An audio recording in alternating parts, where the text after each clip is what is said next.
ഉയിരേ ഭാഗം 1. ദേവു. മുന്നിൽ നിൽക്കുന്ന അഞ്ജുവിൻ്റെ വിളിയിൽ ദേവു തൻ്റെ 2 കണ്ണുകളും അമർത്തി തുടച്ചു. ഇനി എന്താ നിന്റെ തീരുമാനം ദേവു? ഈ ഒരവസ്ഥയിൽ നിനക്ക് ചെയ്യാൻ കഴിയുന്നതിന് പരിമിതികളേറെയുണ്ട്. മാത്രമല്ല, ദൈവത്തിൻ്റെ നിയോഗം കൊണ്ടാ നിന്നെ എൻ്റെ മുന്നിൽ ഇപ്പോൾ കാണിച്ചു തന്നത്. അല്ലായിരുന്നെങ്കിൽ നീ എന്ത് ചെയ്തേനെ? ദേവുവിൻ്റെ ചെറുതായി വീർത്തു നിൽക്കുന്ന വയറിൽ നോക്കിക്കൊണ്ട് അഞ്ജു പറയുമ്പോൾ ദേവു മറുപടി പറയാനില്ലാതെ മുഖം കുനിച്ചു. ദേവു, നീ പോരുന്ന എൻ്റെ കൂടെ ബാംഗ്ലൂരിലേക്ക്? ഇന്ന് രാത്രി തന്നെ എനിക്ക് പോകണം, അത്യാവശ്യമാണ്. പക്ഷേ നിന്നെ ഇവിടെ ഇങ്ങനൊരു സിറ്റുവേഷനിൽ തനിച്ച് വിട്ട് പോവാനും എനിക്കാവില്ല. നീ പോയിക്കോ അഞ്ജു. ഞാനില്ല. എനിക്ക് ദത്തേട്ടനെ ഒന്ന് കാണണം. ചുണ്ടുകൾ കൂട്ടിപ്പിടിച്ച് വിതുമ്പിക്കൊണ്ട് പറയുന്നവളെ കേൾക്കെ അഞ്ജുവിന് ദേഷ്യവും സങ്കടവും ഒരുപോലെ വരുന്നുണ്ടായിരുന്നു. നീ എന്താ ദേവു യാഥാർത്ഥ്യം ഉൾക്കൊള്ളാത്തത്? അയാൾക്ക് നിന്നെ ഇപ്പോൾ അറിയുക പോലും ഇല്ലെന്നല്ലേ പറഞ്ഞത്? പിന്നെ എന്തും പറഞ്ഞ് നീ ആ മുന്നിൽ പോയി നിൽക്കും? ഒരു കാലത്ത് നിങ്ങൾക്ക് ഭ്രാന്ത് വന്നപ്പോൾ എന്നെ താലി കെട്ടിയെന്നോ? അതിലുണ്ടായ കുഞ്ഞാണിതെന്നോ? ഇത്തിരി ദേഷ്യത്തിൽ അഞ്ജു ചോദിച്ചപ്പോൾ ദേവു നിറഞ്ഞ കണ്ണാലെ അവളെ ദയനീയമായി നോക്കി. അത് കാണവേ ഇരുന്നിടത്ത് നിന്ന് എഴുന്നേറ്റ് അവൾക്കരികിൽ ചെന്നുകൊണ്ടവൾ ദേവുവിനെ ചേർത്ത് പിടിച്ചു. ദേവു, നിന്നെ വിഷമിപ്പിക്കാൻ വേണ്ടി പറഞ്ഞതല്ലടാ. നിന്റെ കാര്യം എന്താണെന്നുള്ള നല്ല ബോധം നിനക്കില്ലേ?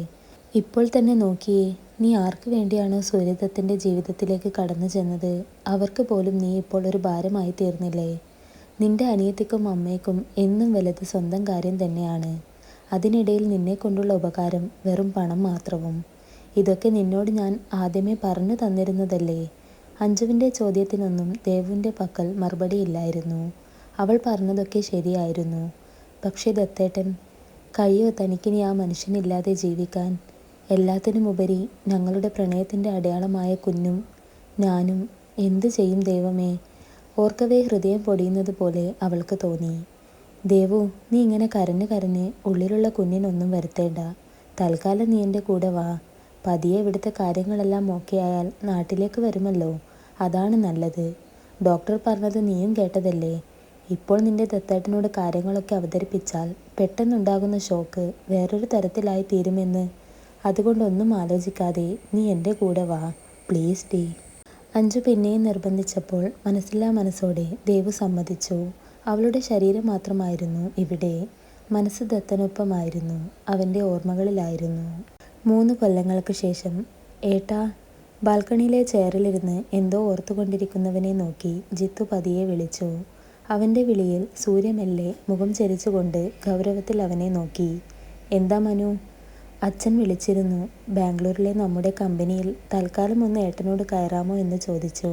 അച്ഛന് വേറെയും കുറച്ച് ഇഷ്യൂസ് ഉണ്ടത്രേ. മനു പറഞ്ഞതിന് കുറച്ചുനേരം ഒന്നും മിണ്ടാതെ നിന്ന ശേഷം സൂര്യ പതിയെ തലയാട്ടി. നാളെ രാവിലെ തന്നെ പോകുമെന്ന് അച്ഛനോട് പറഞ്ഞേക്കൂ. ശരി ഏട്ടാ. മനു അതും പറഞ്ഞു പോയപ്പോൾ സൂര്യയുടെ നോട്ടം വീണ്ടും ഇരുട്ടിലേക്കായി. എന്തുകൊണ്ടോ മനസ്സ് തുറന്ന് എല്ലാവരോടും ഒന്ന് സംസാരിക്കാനോ ചിരിക്കാനോ ഒന്നും കഴിയാത്തതുപോലെ അവന് തോന്നി. പ്രിയപ്പെട്ടതെന്തോ തന്നിൽ നിന്ന് അകലെയാണെന്നൊരു തോന്നൽ. ഇടയ്ക്കിടെ ഉറക്കിൽ കേൾക്കുന്നൊരുവളുടെ പതിഞ്ഞ സ്വരം, ചിരിയൊലികൾ. എന്താണിതിൻ്റെയൊക്കെ അർത്ഥം? അസ്വസ്ഥമായ മനസ്സോടെ അവൻ ഓർത്തു. എൻ്റെ അഞ്ജു, ഉറക്കമൊഴിച്ചിരുന്ന് നീ എന്തായി ചെയ്തുകൊണ്ടിരിക്കുന്നത്? കോട്ടുവായി ഇട്ടുകൊണ്ട് ലാപ്പിൽ ധൃതിയിൽ എന്തൊക്കെയോ ചെയ്തു വെക്കുന്നവളെ നോക്കി ദേവു ചോദിച്ചുകൊണ്ട് അവളുടെ ചുമലിൽ കിടന്നുറങ്ങുന്ന കുരുന്നിനെ ചേർത്ത് പിടിച്ച് സോഫയിൽ ചെന്നിരുന്നു. ഒന്നും പറയണ്ട എൻ്റെ ദേവൂസേ. നമ്മുടെ കമ്പനി വേറൊരു ഗ്രൂപ്പ്സ് ഏറ്റെടുത്ത കാര്യം നിന്നോട് ഞാൻ കഴിഞ്ഞ ആഴ്ച പറഞ്ഞിരുന്നില്ലേ? നാളെ അതിൻ്റെ MD കമ്പനിയിലേക്ക് വരുന്നുണ്ടത്രേ. എനിക്കിപ്പോഴാ ഗ്രൂപ്പിൽ മെസ്സേജ് വന്നത്. നാളെ തന്നെ എല്ലാത്തിൻ്റെയും ഫയൽസും മറ്റും ചോദിച്ചാൽ മനുഷ്യൻ പെട്ടുപോകും. അത്രയും പറഞ്ഞുകൊണ്ട് വീണ്ടും ലാപ്പിൽ നോക്കിയിരിക്കുന്നവളെ നോക്കി ഒന്ന് ചിരിച്ചുകൊണ്ട് ദേവു മെല്ലെ എഴുന്നേറ്റു. ദേവു, ഉറക്കം വരുന്നുണ്ടെങ്കിൽ നീ പോയി കിടന്നോളൂട്ടോ. പിന്നെ ഡോർ ലോക്ക് ചെയ്യരുതേ. കുഞ്ഞുമണി ഇന്ന് നേരത്തെ ഉറങ്ങിപ്പോയല്ലേ. ഇനി നാളെ രാവിലെ കളിക്കാം അവൾക്കൊപ്പം. പിന്നെ എന്തെങ്കിലും ആവശ്യമുണ്ടെങ്കിൽ എന്നെ വിളിക്കണം. റൂമിൽ നിന്നിറങ്ങുന്നവളെ നോക്കി അഞ്ജു ഉച്ചത്തിൽ പറഞ്ഞപ്പോൾ ദേവു ചിരിയോടെ ഒന്ന് മൂളി. ശേഷം അടുത്തുള്ള മുറിയിലേക്ക് മോളുമായി കയറി. അമ്മയുടെ കുഞ്ഞിമണി. 2.5 വയസ്സുകാരി തുമ്പിമോളെ പതിയെ ബെഡിലേക്ക് കിടത്തിക്കൊണ്ട് ദേവു കുഞ്ഞിൻ്റെ നെറുകയിൽ അരുമയായി ചുംബിച്ചു. അതറിഞ്ഞപ്പോൾ ഉറക്കിലായിരുന്നിട്ട് കൂടിയും ആ കുഞ്ഞിളം ചുണ്ടിൽ ഒരു പുഞ്ചിരി വിരിഞ്ഞതും കവിളിൽ ഒറ്റ നുണക്കുയി തെളിഞ്ഞതും ദേവു ചിരിയോടെ നോക്കിയിരുന്നു. മോളെ ഓരോ നിമിഷവും ഓർക്കവേ അവൾക്കുള്ളിൽ സൂര്യദത്തിൻ്റെ മുഖം ആഴത്തിൽ നിറയുന്നുണ്ടായിരുന്നു. തുമ്പിയെ കണ്ടാൽ ഒറ്റ നോട്ടത്തിൽ സൂര്യ ആണെന്നേ പറയൂ. അവൻ്റെ നുണക്കുഴി പോലും കിട്ടിയിട്ടുണ്ട്. അമ്മയുടെ മുത്തിന് അച്ഛയുടെ സ്നേഹം കിട്ടാതെ പോയല്ലോ വാവേ. സാരല്ലട്ടോ, അമ്മയില്ലേ എൻ്റെ പൊന്നിനെ.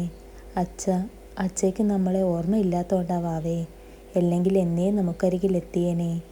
മോളെ ചേർത്ത് പിടിച്ച് ബെഡിൽ കിടന്നുകൊണ്ട് ദേവു വിതുമ്പലോടെ പറഞ്ഞു. ആ നിമിഷം അവൾക്കുള്ളിൽ സൂര്യയുടെ പുഞ്ചിരിക്കുന്ന മുഖമായിരുന്നു. പ്രണയം നിറഞ്ഞ നോട്ടമായിരുന്നു. അവനോടൊപ്പമുള്ള ഓരോ നിമിഷവും ഉള്ളിൽ തെളിയവേ പൊട്ടിക്കരഞ്ഞു പോയവൾ. എന്നെ ഓർക്കുന്നുണ്ടോ ദത്തേട്ടാ? ആ മനസ്സിൻ്റെ കോണിൽ എവിടെയെങ്കിലും എന്നോടൊപ്പമുള്ള നിമിഷങ്ങൾ പതിഞ്ഞിട്ടുണ്ടോ? ഉണ്ടാവില്ല. അങ്ങനെ എന്തെങ്കിലും ഉണ്ടെങ്കിൽ എന്നെ തേടി വരുമായിരുന്നില്ലേ? സഹിക്കാനാവുന്നില്ല ദത്തേട്ടാ. നിങ്ങളില്ലാതെ ഭ്രാന്ത് പിടിക്കുന്നത് പോലെ തോന്നാ. സൂര്യക്കൊപ്പമുള്ള നിമിഷങ്ങൾ ഓരോന്നും ഓർക്കവേ അവളുടെ കണ്ണുകൾ നിറഞ്ഞൊഴുകി. എടി തീർത്തേ, നീ ഇങ്ങനെ ഫോൺ നോക്കിയിരിക്കാതെ സൂര്യയുടെ കാര്യത്തിൽ എന്തെങ്കിലും തീരുമാനമുണ്ടാക്കൂ. കൊല്ലം എത്രയായി ഇതിന് പിറകെ നടക്കുന്നു. മുറിയിലേക്ക് കയറി വന്ന മാലതി ബെഡിൽ കിടന്ന് ഫോൺ നോക്കുന്നവളോടായി പറഞ്ഞുകൊണ്ട് അടുത്തിരുന്നപ്പോൾ കയ്യിലെ ഫോൺ മാറ്റിവെച്ചുകൊണ്ട് അവൾ അവരെ നോക്കി. ഞാനൊരു കാര്യം തീരുമാനിച്ചാൽ അത് നടത്തുമെന്ന് അമ്മയ്ക്ക് നന്നായി അറിയാവുന്നതല്ലേ. സൂര്യേട്ടൻ്റെ കൂടെ തന്നെ നിന്ന് ആ ഭാര്യ പദവി ഞാൻ പിടിച്ചെടുത്തിരിക്കും. ആ, നീ ഇങ്ങനെ ഇവിടെ ഇരുന്ന് ഇത് പറഞ്ഞുകൊണ്ട് കാര്യമില്ല. അവനെ നിന്റെ വശത്താക്കണം.